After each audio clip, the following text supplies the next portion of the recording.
ছুটির দিনে চোখ রাঙাচ্ছে মাছের দাম, অথচ শীত মৌসুমে পরিস্থিতি উল্টো হবার কথা। ব্যবসায়ীদের যুক্তি, নদীতে আগের মতো মাছ মিলছে না, তাই চাষের জাতের চাহিদা বেড়েছে। নিজের এলাকার মাছ কিনতে পারছে না হাওর অঞ্চলের মানুষও। এ অবস্থায় পিলে চমকে উঠেছে ইলিশের দাম শুনলে। আরো জানাচ্ছেন সহকর্মীরা। যমুনা স্মার্ট রেফ্রিজারেটর, স্মার্ট লাইফে স্মার্ট রেফ্রিজারেটর। রাজধানীর মাছ বাজার অনেকটা ষড়ঋতুর মতো আচরণ করছে, অর্থাৎ কিছুদিন আগে আমরা বাজারে যেই বাস্তবতা দেখেছি এখন সেটি একেবারেই আলাদা।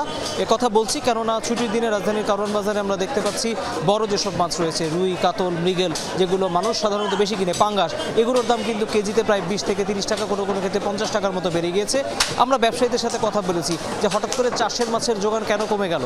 তারা যেটি বলছেন যে অন্যান্য বছরে শীতের সময় যখন মাছের আহরণ বেড়ে যাওয়ার সময় তখন যতটা মাছ পাওয়া যায় এবার ততটা পাওয়া যায়নি। বিভিন্ন জায়গায় বন্যার বেশি বন্যা বেশি মনে করেন আমদানি ইয়াতে, তারপরে মানে আমদানি একটু কমের কারণে এইসব প্রত্যাশা ছিল 1 কেজি মাছে মনে হয় 20-50 টাকা কম বা 100 টাকা, তারপরে আস্তে আস্তে বাড়ে। ইলিশের দাম শুনলে আপনাদেরকে পিলে চমকে উঠতে হবে। 1.5 কেজির ইলিশ, যেটি একটু আগেই বা কিছুক্ষণ আগে ধরা হয়েছে, সেই মাছটির দাম এই মুহূর্তে আমরা দেখতে পাচ্ছি 3 থেকে 3,500 টাকা কেজি এই বাজারে হাঁকছেন। কেন হাঁকছেন আমরাও বুঝতে পারছি না। অন্যদিকে ফ্রিজের মাছ, অর্থাৎ যেটি বেশ কয়েকদিন ধরে সংরক্ষণ করা হচ্ছে, সেই মাছটির দামও কিন্তু 2600 থেকে 2800 টাকা চাওয়া হচ্ছে। নাই তো আল্লাহ কেন মাছ থাকতো, একটা মাছ মানুষে খাইতো, মাছই নাই।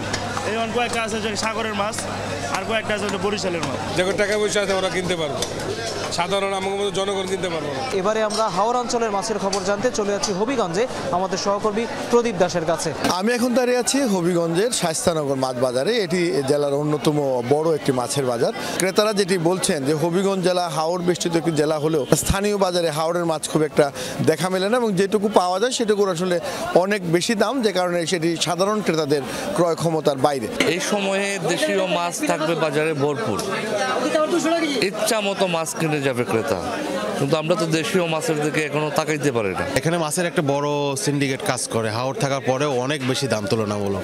আড়তদাররা যেটি বলছেন যে হাওরের মাছ গতবারের তুলনায় যথেষ্ট ভালো পাওয়া গেলেও সেটি আসলে জেলায় খুব একটা বেশি থাকছে না, সেটি সরাসরি চলে যাচ্ছে ঢাকা সহ দেশের বিভিন্ন জায়গায়, যে কারণে স্থানীয় বাজারে আসলে হাওরের মাছ খুব একটা বেশি মিলছে না।